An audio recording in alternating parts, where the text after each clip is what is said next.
আসসালামু আলাইকুম ভিউস। আপনারা এতক্ষণে টাইটেল এবং থাম্বনেল দেখে বুঝে গেছেন আজকের ভিডিওটা কোন বিষয়ে। তো অবশ্যই চ্যানেলটি সাবস্ক্রাইব করে ফেলুন, সাথে থাকা বেল আইকনটি অন করে রাখুন, নতুন নতুন ভিডিও সবার আগে আপনি পেতে পারেন। আর অবশ্যই একটি কমেন্ট, একটি লাইক আর ভিডিওটি ভালো লাগলে শেয়ার করে বন্ধুদেরকে দেখার সুযোগ করে দেবেন। তো ভিডিওটি না টেনে মনোযোগ সহকারে দেখতে থাকুন আজকের ভিডিওটা। তো ডায়মন্ড আপ ঘুঘু পাখির ভিডিও, যেহেতু আমি এই পাখি পালনে লাভজনক, তো আপনারা কিভাবে ডায়মন্ড আপ ঘুঘু পাখি খাঁচায় পালন করে কিভাবে সফলতা পাবেন, তা আজকে আমি এই ভিডিওটা তুলে ধরবো আপনাদের জন্য। তো অবশ্যই সবাই দেখতে থাকুন।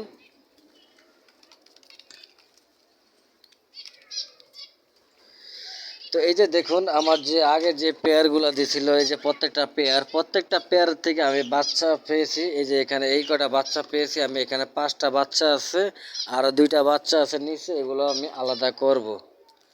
তো এখানে 5টা বাচ্চা দেখুন আছে, মার্শাল্লাহ অনেকটা পরিমাণ বড় হয়ে গেছে, নিউ অ্যাডাল হয়ে গেছে।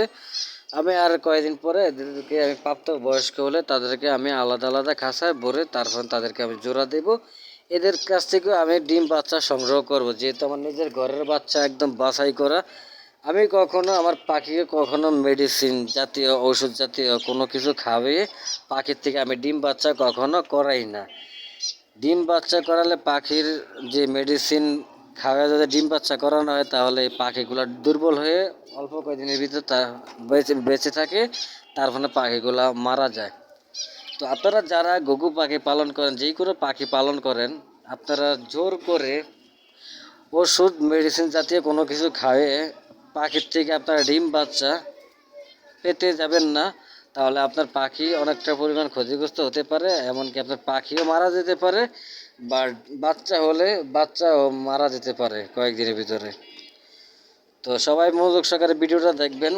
তো আপনারা কিভাবে যে ডায়মন্ড আপ ঘুঘু পাখি খাঁচায় পালন করে লাভজনক করবেন, আমার মতো এরকম সফলতা হতে পারেন। তো যে বাজিগার সাইজের যে খাঁচাটা আপনারা অনেকে চিনেন, যে 12 সাইজ বা 16 বা একটু বড় সাইজের খাঁচা দিতে পারেন, 18x24, এই সাইজের খাঁচাও দিতে পারেন আপনারা ঘুঘু পাখির জন্য, কোনো সমস্যা নাই। যদি একটু বড় যদি সাইজের যদি খাঁচা দিতে থাকেন, যেমন এই যে আমার এই যে খাঁচাটা 18x24 সাইজের এই খাঁচাটা আছে, এই সাইজের খাঁচাটা আমি কলোনি করছি যে ঘুঘু পাখির বাচ্চাগুলোর জন্য। তো এটার ভিতরে দেখেন আপনার ঘুঘু পাখি অনেকগুলো আছে বাচ্চা, তো এগুলা উড়াউড়ি করতে পারবে। তো উড়াউড়ি করলে যেহেতু পাখির শরীর স্বাস্থ্য সব কিছু ভালো থাকে, পাখির পালকও ভালো থাকে, পাখি সুস্থ থাকে, উড়তে পারে। তো আপনারা যদি ছোটো সাইজের যদি খাঁচার ভিতরে রাখেন, তাহলে পাখিগুলো উড়তে পারে না। তো পাখিগুলো ডিম বাচ্চা ব্রিডিং করতে অনেক কষ্ট হয়ে যায়। তো তারপরে আবার আরেকটা বিষয় হয়েছে যায়, আপনারা যে বাজিগার যে সাইজের, এই যে আমার এখানে দেখেন যেগুলা খাঁচাগুলো আছে না, এই সাইজের প্রত্যেকটা খাঁচা হয়েছে বাজিগার সাইজের খাঁচা। তো আপনারা চাইলে ঘুঘু পাখির জন্য এই খাঁচাগুলো পারফেক্ট হয়, বা একটু বড় দিতে পারেন। তো এই সাইজের খাঁচাগুলোর জন্য পারফেক্ট। আমার এখানে যতগুলা খাঁচা দেখতে পাচ্ছেন, সবগুলা খাঁচা আমার 12x18 সাইজের খাঁচা প্রত্যেকটা। তো এগুলো আবার আপনারা পাখির দোকান থেকে বা অর্ডার করে বানিয়ে আনতে পারেন, বা কিনতে পাওয়া যায়। যারা পাখির দোকানে ওনাদের কাছে বললে ওনারা বানিয়েও দিতে পারে, যে একটু বড় সাইজের খাঁচা লাগবে আপনারা তাকে বললেন, অর্ডার করলেন, সে আপনাকে বানিয়ে দিতে পারে। তো তারপরে এই যে দেখেন, এখানে আমার ঘুঘু পাখি দেখেন 2টা বাচ্চা, মাশাল্লাহ অনেকটা পরিমাণ বড় হয়ে গেছে। 2টা বাচ্চাকে আমি অল্প কয়েকদিন আবার আলাদা করে ফেলবো। 2টা বাচ্চা একটু মোটামুটি খাওয়া শিখতেছে। তো এই 2টাকে বাচ্চাকে আমি আলাদা করে, যে এখানে আমার একটা মেল পাখি আছে দেখুন, তার চোখের রংটা কি কালার, অনেক কালার দেখেন।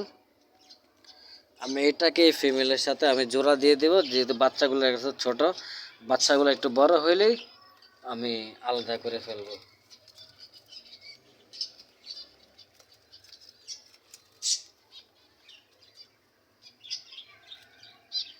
তো দেখুন তারপরে আবার এই যে উপরে যে 2 নাম্বার যে পেয়ারটা দেখুন, এখানে একটি ডিম ফেলেছে, দেখেন একটা ডিম ভেঙে ফেলেছে। আমি দেখাচ্ছি আপনাদেরকে টেরিটার, একটা ডিম ভেঙে ফেলেছে। হয়তো 2টা পাখি একসাথে ফার্সাফার্সি করার পরে পার্সি করছে না, ডিমের খোসা একটু আমি চেক করছি, দেখি।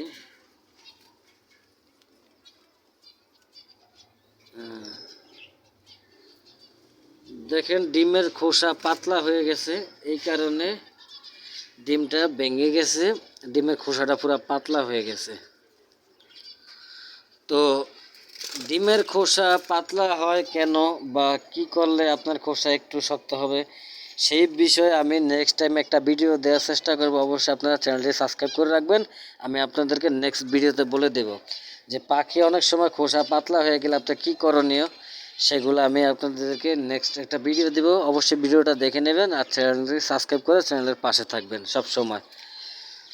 তো এটা গেল। আবার এই যে এখানে 3 নাম্বার যে খাঁচা দেখেন, 3 নাম্বার পেয়ারে এখানে যে 2টা ডিম নিয়ে বসে আছে। তো আজকে হয়েছে যে 18 তারিখ, 23 তারিখে ডিমগুলা ফুটবে। তো আর বেশি দিন সময় নেই, 5 দিন বাকি আছে। 5-6 দিনের ভিতরে তাদের কাছ থেকে আমি বাচ্চা পাবো আশা করি।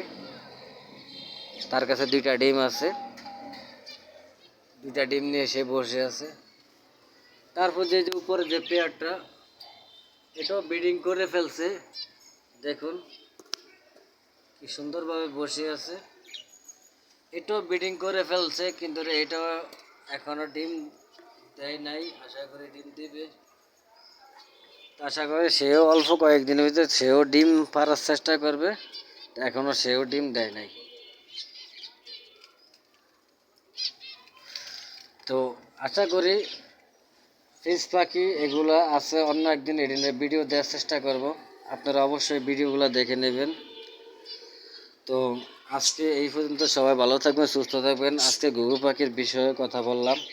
তো অবশ্যই আপনারা ঠিক আমার মতো এরকমই আপনারা পাখি পালে লাভজনক হতে পারবেন। আর পাখিকে ভালো ভালো খাবার দেবেন, পানি রেগুলার দিবেন, পরিষ্কার করে ভালো পানি দিবেন।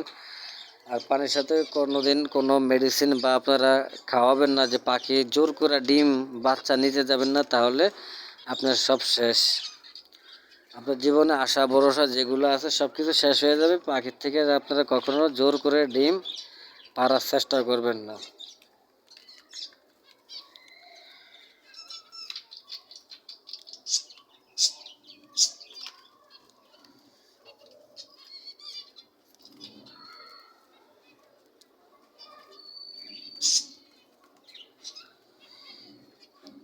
তো আজকে এই পর্যন্ত, সবাই ভালো থাকবেন, সুস্থ থাকবেন।